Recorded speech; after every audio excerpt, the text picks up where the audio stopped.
Hello friends. पिछली video में हमने विद्युत रासायनिक सेल के बारे में पढ़ा था। इस सेल में हम विद्युत रासायनिक सेल से रिलेटेड कुछ डेफिनेशन समझेंगे और ये देखेंगे कि किसी धातु का इलेक्ट्रोड किस प्रकार नापा जाता है। तो पहले हम पहली डेफिनेशन लेते हैं इलेक्ट्रोड की। तो इलेक्ट्रोड किसे कहते हैं?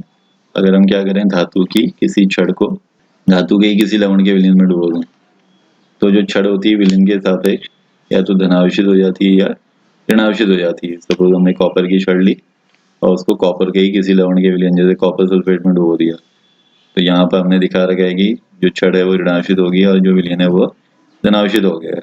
तो इसमें क्या हो रहा होगा, जो कॉपर है वो 2 इलेक्ट्रॉन त्याग रहा होगा और किस में कन्वर्ट हो जा रहा होगा, Cu2 पॉजिटिव प्लस 2E।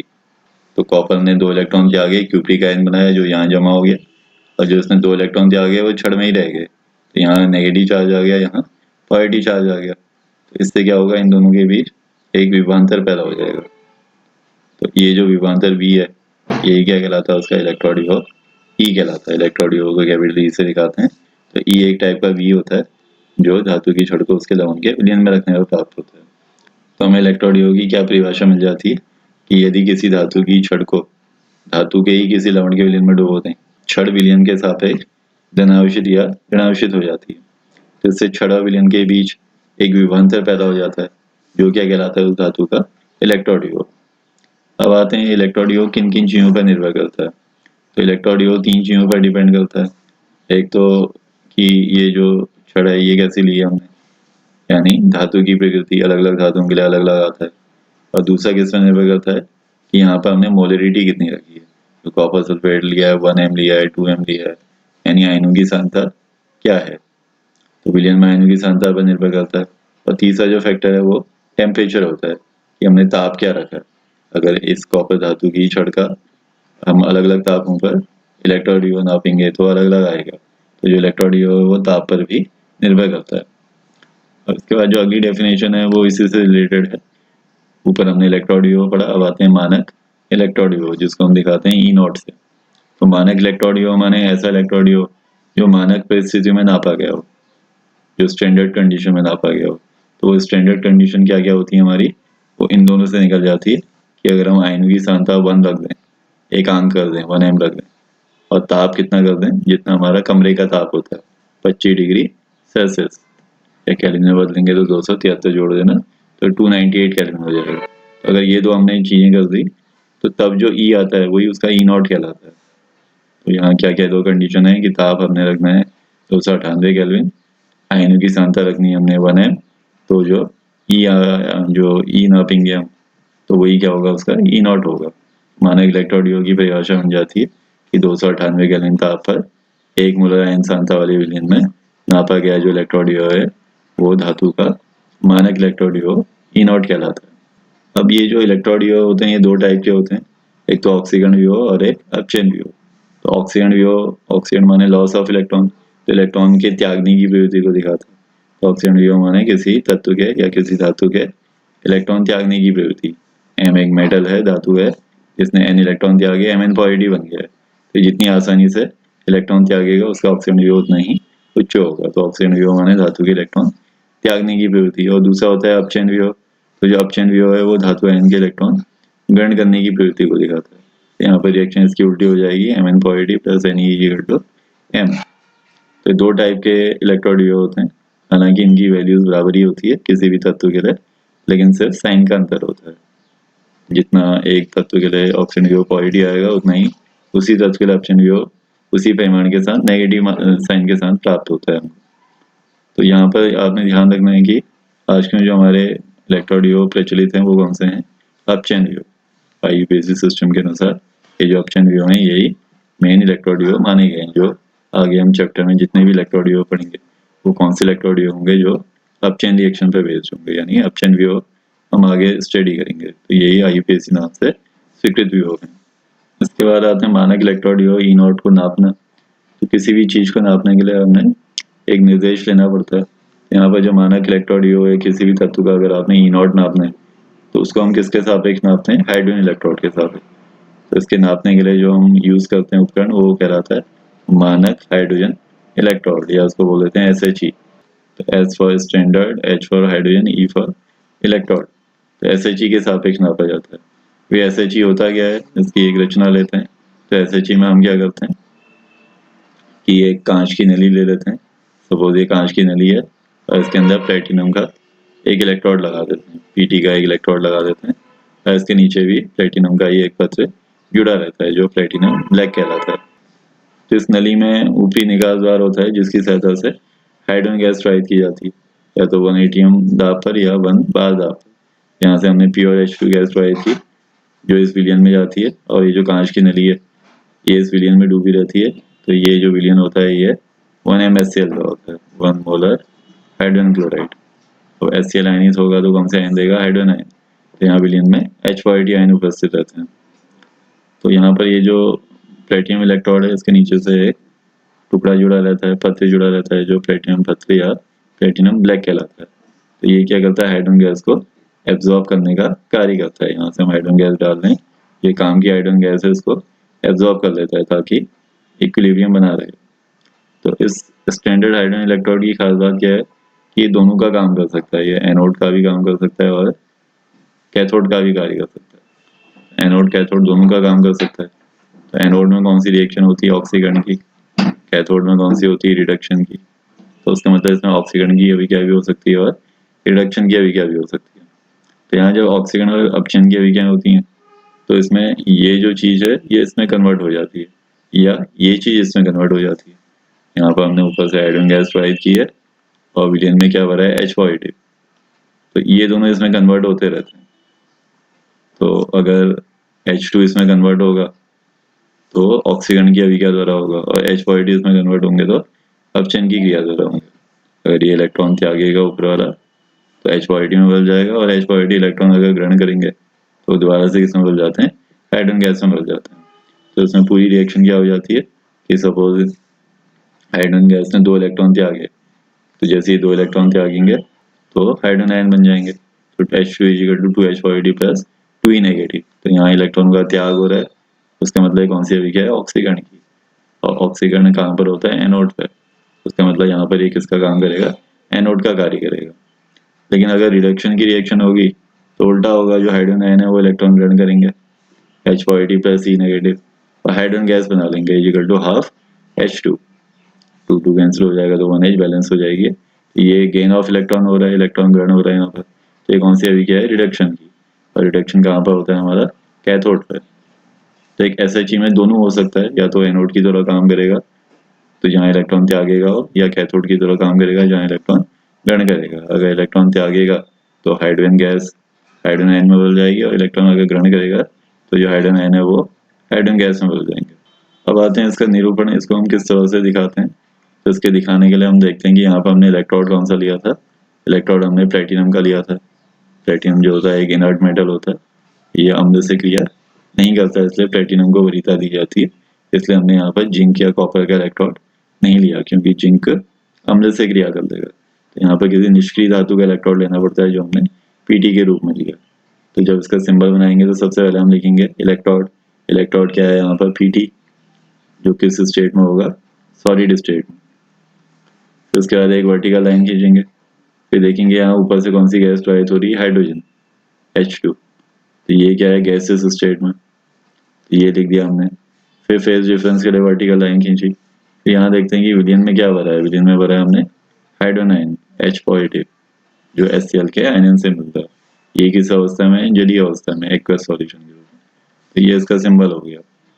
अगर आपने SHE को शॉर्ट में दिखाना है तो PT सॉलिड, हाइड्रोजन गैस और H पॉजिटिव एक्वस। तो इस तरह से SHE को संक्षेप में निरूपित किया जाता है। और चूंकि इसी के सापेक्ष सारे तत्वों के इलेक्ट्रोडियो नापे जाते हैं, तो इसका जो इलेक्ट्रोडियो कितना माना जाता है, 0 वोल्ट माना जाता है। तो आपने ये याद रखना है कि E0 ऑफ SHE = 0.0 वोल्ट। तो जैसे हम पृथ्वी का विभव 0 मानते हैं और सारी वस्तुओं के विभव पृथ्वी के सापेक्ष निकालते हैं, तो ऐसी SHE का जो E0 है वो 0 माना जाता है। और किसी भी तत्व का इलेक्ट्रोडियो निकालना हो तो SHE के तुलना में ही निकाला जाता है। तो SHE को हम एक बार और देख लेते हैं। यहाँ से हमने हाइड्रोजन गैस प्रवाहित की 1 atm दाब पर, और यहाँ पर PT का इनर्ट मेटल लगा दिया। तो यहाँ से हाइड्रोजन गैस बुलबुलों के रूप में बाहर निकल सकती है, जो काम की होती है वो तो एडेनाइन में बदल जाती है, जो व्यर्थ गैसें हैं वो बुलबुलों के रूप में बाहर निकल जाती है। कंडीशन हमने क्या रखनी है कि ताप 25 रखना है, आयनों की सांद्रता 1 m रखनी है और दाब 180 m रखना है हमने। और इसमें जो जब रिडक्शन रिएक्शन होती है तो हाइड्रोजन हाइड्रोजन गैस में बदल जाएंगे और ऑक्सीडेशन होगा तो हाइड्रोजन हाइड्रोजन आयन में बदल जाएंगे। तो इस प्रकार ये एनोड कैथोड दोनों का कार्य कर सकता है। और इसका जो मानक इलेक्ट्रोड जो है वो कितना माना जाता है 0 वोल्ट, और सारे तत्वों के इलेक्ट्रोड जो इसी से याद किए जाते हैं। तो अब आते हैं कि हमने इसको यूज कैसे करना है, यानी धातुओं के इलेक्ट्रोड को नापना। तो धातुओं के इलेक्ट्रोड को अगर हमने नापना है तो उसके लिए हमको क्या करना पड़ता है, SHE की सहायता लेनी पड़ती है। तो उसके लिए आपने एक फॉर्मूला याद करना है कि हम क्या करते हैं, 2 अर्ध सेलें ले लेते हैं, एक SHE और एक जिस तत्व का नापना है, उनको मिला के एक पूरी सेल बना देते हैं।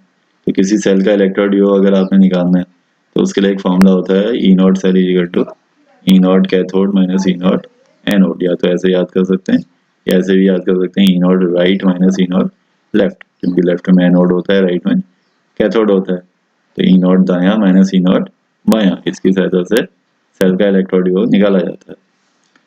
तो इसमें ये ध्यान रखना पड़ता है कि SHE किसका काम कर रहा है, एनोड का या कैथोड का। तो पहले इसका एक रचना देखते हैं कि अगर आपने किसी भी तत्व का इलेक्ट्रोड नापना है, जैसे हमने आपको कहा कि जिंक का इलेक्ट्रोड नापो, तो हम क्या करेंगे, जिंक की छड़ को ZnSO में डुबो देंगे। तो इससे एक अर्ध सेल बना दिया हमने, और दूसरे अर्ध सेल के रूप में नापने वाला यंत्र यानी SHE ले लेंगे और बाहर से एक वोल्ट मीटर लगा देंगे। जैसे इस तरह से और एक सॉल्ट बीज भी लगा देंगे जो इनको अंदर से जोड़ रहा है। तो जैसे ही आप ये व्यवस्था करेंगे तो यहाँ वोल्ट मीटर की सुई विक्षेपित हो जाएगी। जो वोल्ट मीटर का विक्षेप है वो किसको दिखाता है, E0 सेल को, सेल के विद्युत भाग को। तो इस वोल्ट मीटर के पाठ्यांक से हमको ये पता चल गया E0 सेल। अब आते हैं कि यहाँ पे E0 कैथोड और E0 एनोड क्या है। तो उसके लिए हम ये देखते हैं कि यहाँ धारा या इलेक्ट्रॉनों का प्रवाह कहाँ को हो रहा है। तो जैसे कि आप डायग्राम में देख सकते हैं कि जब हमने इस अर्ध सेल को SHE से जोड़ा है तो इलेक्ट्रॉन दाईं ओर को प्रवाहित हो रहे हैं इस तरीके से। तो अगर यहाँ इलेक्ट्रॉन दाईं ओर को प्रवाहित हो रहे हैं तो उसका मतलब ये इलेक्ट्रॉन त्याग रहा है। तो इलेक्ट्रॉन का त्यागना क्या कहलाता है, ऑक्सीकरण। और ऑक्सीकरण हमेशा कहाँ पर होता है, एनोड पे। तो इसके हमने क्या निष्कर्ष निकाला कि ये एनोड है। अब अगर ये एनोड होगा तो यहाँ पे SHE तो दोनों का काम कर सकता है, एनोड का भी और कैथोड का भी। लेकिन यहाँ पे एनोड का काम कर रहा है तो उसका मतलब ये यहाँ पे किसका काम करेगा, कैथोड का काम करेगा। तो हमको ये पता चल गया कि जो SHE है ये इस सेल में किसका काम कर रहा है, कैथोड का। तो यहाँ पर जो E0 कैथोड है वो 0 रख देंगे, क्योंकि SHE का इलेक्ट्रोड कितना माना जाता है, 0 वोल्ट। तो अगर ये कैथोड होगा तो जो E0 कैथोड है ये हमारा कितना आ जाएगा, 0। और minus E0 anode, E0 anode माने जिंक का, जो हमको निकालना है इसको X मान देते हैं। अब बचा हमारा E0 सेल। तो E0 सेल माने इसका पाठ्यांक वोल्ट मीटर का, तो ये हमको कुछ मिल जाएगा, सपोज ये 0.76 मिल रहा है मान लो। तो यहाँ रख दिया हमने 0.76। तो यहाँ से X की वैल्यू निकालेंगे तो माइनस वहाँ चला गया, तो X कितना हो जाएगा हमारा, माइनस 0.76 वोल्ट। तो कहने का मतलब है कि यहाँ पर जो जिंक का इलेक्ट्रोड होगा नेगेटिव साइन के साथ आ जाएगा, माइनस 0.76 वोल्ट। अब अगर इसी में मान लेते हैं कि यहाँ जिंक की जगह अगर कॉपर की छड़ होती Cu की, तो उसको हम कॉपर सल्फेट में डुबो देते हैं। अब इससे क्या होता है कि इलेक्ट्रॉन का प्रवाह यहाँ को होने लगेगा। जब आप प्रैक्टिकल करके देखेंगे तो इलेक्ट्रॉन के प्रवाह की दिशा चेंज हो जाएगी। तो इलेक्ट्रॉन यहाँ को जा रहे हैं तो उसका मतलब ये इलेक्ट्रॉन त्याग रहा है, उसका मतलब यहाँ पर ऑक्सीकरण हो रहा है, यहाँ पर ऑक्सीकरण हो रहा है, उसका मतलब ये किसका काम करेगा, एनोड का। तो यहाँ कॉपर के लिए जो SHE वो एनोड का काम करने लग जाएगा। तो ये एनोड का काम करने लग जाएगा तो ये हमारा 0 हो जाएगा। और कैथोड यानी कॉपर हमको निकालना है तो यहाँ X ही रहने देंगे, माइनस वोल्ट मीटर का पाठ्यांक। तो वोल्ट मीटर का पाठ्यांक यहाँ पर 0.34 वोल्ट आ रहा है मान लो। तो X माइनस 0 X ही हुआ, तो यहाँ से X आ गया 0.34 वोल्ट। तो यहाँ पर जो कॉपर का इलेक्ट्रोड है वो प्लस में आ गया। तो कुछ तत्वों के इलेक्ट्रोड तो माइनस में आते हैं और कुछ तत्वों के इलेक्ट्रोड प्लस में आते हैं। तो इस तरह से SHE के द्वारा हम धातुओं के इलेक्ट्रोड नाप सकते हैं। पहले हम जिस तत्व का इलेक्ट्रोड नापना हो उससे आधे सेल बना के SHE से जोड़ देंगे, फिर वोल्ट मीटर के विक्षेप को नाप के E0 सेल निकालेंगे, SHE या तो कैथोड का काम करेगा या एनोड। वो कहाँ से पता चलेगा? इलेक्ट्रॉनों के बहने की दिशा से। तो इलेक्ट्रॉनों की बहने की दिशा से ऑक्सीजन अपचयन छांट लेंगे और ऑक्सीजन हमेशा एनोड पे होता है जबकि अपचयन हमेशा कैथोड पे। तो उससे देख लेंगे कि SHE एनोड का काम कर रहा है या कैथोड का। अगर एनोड का काम कर रहा होगा तो यहाँ 0 रख देना, कैथोड का काम कर रहा होगा तो यहाँ 0 रख देना, तो दूसरी चीज निकल जाएगी हमारी। या इसी को आप इस चित्र से भी देख सकते हैं। यहाँ पर शुरू में हमने कॉपर लिया है, कॉपर सल्फेट में डूबा है, यहाँ SHE रख दिया, यहाँ भी विक्षेप 0 है। अब जैसे हम अपना प्रयोग शुरू करेंगे हम देखते हैं कि इसमें क्या चेंजेस आ रहे हैं। यहाँ से बुलबुले निकलने शुरू हो गए, यहाँ कॉपर का द्रव्यमान ज़्यादा हो गया और यहाँ कुछ विक्षेप पैदा हो गया। तो यहाँ कॉपर का द्रव्यमान ज़्यादा हो गया, उसका मतलब कॉपर का अपचयन हो जा रहा होगा। तो यहाँ कौन सी रिएक्शन होगी? Cu2 positive plus 2E equal to Cu। तो यहाँ अपचयन की रिएक्शन हो रही है, तो उसका मतलब ये इलेक्ट्रॉन यहाँ पर ये ग्रहण कर रहा है, उसका मतलब ये इलेक्ट्रॉन त्याग रहा होगा। तो यहाँ कौन सी रिएक्शन होगी? H2 equal to 2H positive plus 2E। इसने इलेक्ट्रॉन त्यागे, वो यहाँ इलेक्ट्रॉन चले गए, यहाँ क्यूप्रिक आयन ने इलेक्ट्रॉन ग्रहण किए, कॉपर में बदल गए, जिससे कॉपर का द्रव्यमान बढ़ गया है। अब चूंकि ये क्या कर रहा है? इलेक्ट्रॉन को आकर्षित कर रहा है, तो प्लस चीज माइनस चीज को आकर्षित करती है। तो इससे ये पता चलेगा कि जो ये वाला टर्मिनल है ये पॉजिटिव होगा, तो उसका मतलब जो कॉपर का E0 है वो कितना हो जाएगा? Plus 0.34 volt.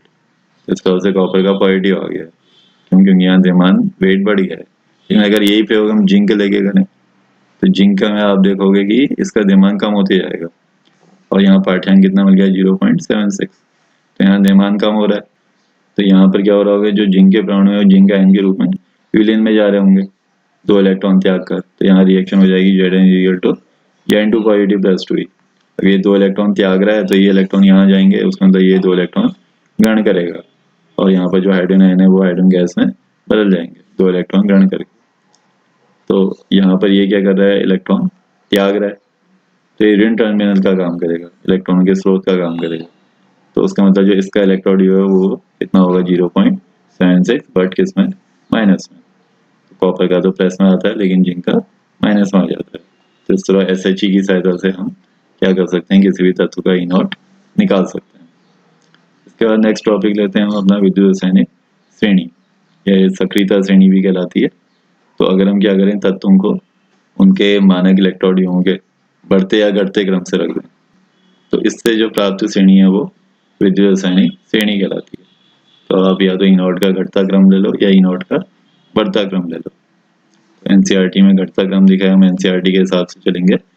अगर हम विभिन्न तत्वों के इलेक्ट्रॉन SHE से नापें और उनके E0 के घटते क्रम से रख दें, तो इससे एक श्रेणी बन जाती है जो क्या कहलाती है? विद्युत रासायनिक श्रेणी।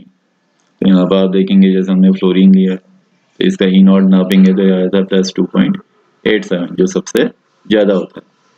फिर थोड़ा नीचे चलेंगे हम तो नीचे कम होते आ रहा है 1.81, 1.78, और कम होते होते ये SHE के लिए 0 हो जाता है। SHE का हमने पढ़ा कि SHE का जो मानक इलेक्ट्रॉन है वो कितना होता है? 0 होता है। तो हाइड्रोजन का 0 होता है, हाइड्रोजन से ऊपर जो वाले होते हैं ये पॉजिटिव होते हैं, और जबकि जो हाइड्रोजन से नीचे वाले होते हैं जैसे Pb वगैरह ये क्या हो जाता है? इसके नीचे वाले नेगेटिव में आ जाते हैं, और फिर नेगेटिव वैल्यू बढ़ती आती है। अभी हाफ सारणी है, अभी हाफ सारणी और है इसकी। तो इस सारणी में आप देखेंगे यहाँ से नीचे की तरफ जा रहे हैं, तो माइनस 0.14 से माइनस 3.05 हो जा रहा है। तो लिथियम जो होता है इसका E0 सबसे कम होता है, सबसे ज़्यादा ऋणात्मक होता है, यानी सबसे कम होता है माइनस 3.05 वोल्ट। बीच में आप और धातुएं मिल जाएंगी हमको, टिन, निकेल, FeCr। तो हमने क्या किया? विभिन्न तत्वों के E0 को एक घटते क्रम से रख दिया, तो इससे एक श्रेणी बन गई जो हमारी कहलाती है विद्युत रासायनिक श्रेणी कहलाती है। तो इस विद्युत रासायनिक श्रेणी का क्या फायदा है? इससे हमको 3 चीजें पता चलती हैं। एक तो क्या पता चलता है हमको कि कौन प्रबल ऑक्सीकारक या अपचायक है। अगर आपको 2 तत्व दे रहे हैं कहीं कि इनमें से प्रबल अपचायक कौन है, तो आप बता सकते हो। तो उसके लिए रूल क्या होता है कि जब हम श्रेणी में ऊपर से नीचे की ओर जाते हैं, ऊपर से नीचे की तरफ जाने पर तो जो अपचायक क्षमता है वो बढ़ती है। यहाँ पर आप नीचे देखेंगे तो ये S ब्लॉक एलिमेंट हैं, वर्ग 1 और 2 के, लिथियम, पोटेशियम वगैरह। तो इलेक्ट्रॉन त्यागने की प्रवृत्ति है, उसका मतलब प्रबल अपचायक होते हैं, जबकि ऊपर वाले दुर्बल अपचायक होते हैं। तो रूल क्या होना कि नीचे की ओर जाने पर अपचायक क्षमता बढ़ती है। ऑक्सीकारक में उल्टा बोल देंगे कि नीचे की ओर जाने पर ऑक्सीकारक क्षमता घटती है। यहाँ आपने एक चीज और ध्यान रखनी है कि नीचे की ओर जाने पर अपचायक क्षमता बढ़ती है और इसके अलावा सक्रियता भी बढ़ती है। यहाँ पर जैसे टिन, लोहा, ये कम सक्रिय धातुएं होती हैं, जबकि एस ब्लॉक एलिमेंट में जो आते हैं Na, K, Li वगैरह, ये अत्यधिक क्रियाशील धातुएं होती हैं। जब हम श्रेणी में ऊपर से नीचे की ओर जाते हैं तो क्रियाशीलता भी बढ़ती है, सक्रियता भी बढ़ती है, इसलिए सक्रियता श्रेणी भी कहलाती है। माने जो तत्व जितना नीचे होगा वो उतना ही अधिक सक्रिय होगा। और दूसरा अनुप्रयोग क्या है इसका, कि इसकी सहायता से हम रेडॉक्स अभिक्रिया की संभावना ज्ञात कर सकते हैं कि कोई रेडॉक्स अभिक्रिया संभव होगी या नहीं होगी। तो इसके लिए आपने एक रूल याद करना है कि रेडॉक्स अभिक्रिया में दो तत्व होते हैं, एक इलेक्ट्रॉन त्यागने वाले और एक इलेक्ट्रॉन ग्रहण करने वाले। तो इसके लिए रूल क्या है कि जो रेडॉक्स अभिक्रिया उसमें इलेक्ट्रॉन त्यागने वाला तत्व श्रेणी में नीचे होना चाहिए, किससे, इलेक्ट्रॉन ग्रहण करने वाले तत्व से। तो अगर ऐसा हो तो अभिक्रिया हो जाएगी, अगर ऐसा नहीं हो तो अभिक्रिया नहीं होगी। या इसको हम ऐसे भी कह सकते हैं कि जो ज्यादा रिएक्टिव एलिमेंट होते हैं, ज्यादा सक्रिय तत्व, वो कम सक्रिय तत्वों को उनके लवण के विलयन से हटा देते हैं। तो इसका एक एग्जांपल से समझते हैं, जैसे हमने एक रेडॉक्स अभिक्रिया ली, Fe plus Ni2 positive, charge यहाँ चला गया तो बन गया Fe2 पॉजिटिव प्लस Ni। तो ये एक रेडॉक्स अभिक्रिया दी है, हमको पता करना है कि ये रेडॉक्स अभिक्रिया हो सकती है या नहीं हो सकती है। तो हमारा पहला काम क्या है कि इसके दो वियोजन कर देना, दो अर्ध अभिक्रियाओं में तोड़ देना, एक रिडक्शन की और एक ऑक्सीडेशन की। यहाँ Fe से क्या बन रहा है, Fe2 पॉजिटिव, तो कैसे बन रहा होगा, इलेक्ट्रॉनों के त्याग से। तो Fe ने दो इलेक्ट्रॉन त्यागा, Fe2 पॉजिटिव बन गया। निकल उल्टा करेगा, ये दो इलेक्ट्रॉन ग्रहण करेगा, Ni2 पॉजिटिव और Ni बना देगा। तो यहाँ पर जो इलेक्ट्रॉन त्यागने वाला तत्व है वो कौन सा मिला, Fe। तो अब हमने देखना है कि क्या Fe श्रेणी में Ni से नीचे है अथवा नहीं है। तो अगर नीचे होगा तो हो जाएगी, अन्यथा नहीं होगी। तो उसके लिए श्रेणी हम देख लेंगे कि श्रेणी में ये Ni है, ये Fe है। तो आप देख सकते हो कि ये जो Fe है ये निकल से नीचे है, तो जो इलेक्ट्रॉन त्यागने वाला तत्व है श्रेणी में नीचे होना चाहिए। तो Fe Ni से नीचे है, उसका मतलब ये रिएक्शन संभव है, तो ये रिएक्शन संभव हो जाएगी। कभी इसी में क्वेश्चन थोड़ा इस तरह से दे देते हैं कि अगर ये रिएक्शन संभव है तो इसको इस प्रकार से दे देंगे कि क्या लोहे के बर्तन में, अगर हमने Fe का बर्तन ले लिया तो क्या इस लोहे के बर्तन में निकल सल्फेट का विलयन रखा जा सकता है, क्या इसमें आप NiSO4 रख सकते हो। तो इसके लिए हम पहले रिएक्शन देखेंगे कि Fe plus NiSO4 equal to FeSO4 plus Ni। तो अगर हम लोहे के बर्तन में निकल सल्फेट का विलयन रख दे रहे हैं तो इनके बीच रिएक्शन हो जाती है। तो बर्तन क्या काम आता है, लिक्विड को इकट्ठा करने के, रिएक्शन कराने के काम नहीं आता। हम चाहते हैं कि बर्तन में लिक्विड को स्टोर करें, यानी उसमें कोई केमिकल चेंजेस ना आए। लेकिन यहाँ तो केमिकल चेंजेस आ जाएंगे, जैसे आप लोहे के बर्तन में निकल सल्फेट का विलयन रखोगे, इनके भी रिएक्शन हो जाएगी, और रिएक्शन के फलस्वरूप निकल सल्फेट ना रह के क्या बन जाएगा, फेरस सल्फेट। तो इसलिए हम कहेंगे कि लोहे के बर्तन में निकल सल्फेट का विलयन नहीं रख सकते हैं। क्यों, क्योंकि अगर रखेंगे तो इनके भी रिएक्शन हो जाएगी, जिससे नया पदार्थ बन जाएगा। तो जो हमने लिक्विड स्टोर किया था वो लिक्विड हमें उस रूप में ना मिलकर किसी और ही लिक्विड के रूप में प्राप्त हो जाएगा। इसलिए जहाँ रिएक्शन संभव होती है रेडॉक्स अभिक्रिया, वहाँ नहीं रखा जा सकता। यहाँ रेडॉक्स अभिक्रिया संभव नहीं होगी, वहाँ पर रखा जा सकता है। इसी में अगर हम इस तरह से क्वेश्चन ले लें कि हमने ले लिया कि FeSO4 प्लस Cu, तो इसमें रिएक्शन क्या हो जाएगी, equal to CuSO4 plus Fe, copper sulphate plus Fe। तो हमको पता करना है कि ये रिएक्शन संभव है या नहीं है। तो इस रिएक्शन में आप देखेंगे कि कॉपर है, तो कॉपर क्या होता है, हाइड्रोजन से ऊपर होता है, तो ये कम सक्रिय है। तो कम सक्रिय वाली चीज ज्यादा सक्रिय वाली चीज को हटा नहीं सकती है। तो लोहा ज्यादा सक्रिय होता है, कॉपर कम सक्रिय होता है, कम वाली ज्यादा को नहीं हटा सकती। यहाँ वो कह रहे हैं इस रिएक्शन में कॉपर लोहे को हटा दे रहा है, लेकिन ऐसा पॉसिबल नहीं है, because copper is less reactive. तो अगर ये इसको नहीं हटाएगा तो उसका मतलब रिएक्शन भी संभव नहीं होगी। तो यानी रेडॉक्स अभिक्रिया पॉसिबल नहीं है। हाँ, इसकी उल्टी पॉसिबल है, अगर CSO4 में Fe डालें तो क्या बन जाएगा, FeSO4 plus Cu, but FeSO4 में Cu डाल के कॉपर सल्फेट नहीं बनता है। तो यही कारण है कि कॉपर के बर्तन में फेरस सल्फेट का घोल रख सकते हैं। अगर कॉपर का बर्तन है उसमें हमने FeSO4 रख दिया तो ऐसा कर सकते हैं। क्यों, क्योंकि इनके बीच कोई रिएक्शन नहीं होगी, रिएक्शन नहीं होगी तो फेरस सल्फेट उसी रूप में रहेगा, चेंजेस नहीं आएंगे उसमें। और तीसरी इसकी एप्लीकेशन आते हैं कि अम्ल से हाइड्रोजन का विस्थापन। तो इसके लिए क्या रूल होता है कि विद्युत रासायनिक श्रेणी में जो धातुएं हाइड्रोजन से नीचे होती हैं तो वो क्या करती हैं, अम्लों में से हाइड्रोजन को हटा लेती हैं। जैसे अगर हम एक रिएक्शन ले रहे हैं ZN+2 इक्वल टू ZnSO+2, तो ये रिएक्शन संभव है। क्यों, क्योंकि यहाँ पर जो जिंक का स्थान है वो श्रेणी में आयोडीन से नीचे है, उसका मतलब आयोडीन से ज़्यादा रिएक्टिव है। तो ये क्या करेगी, अम्ल में से आयोडीन को हटा देगी।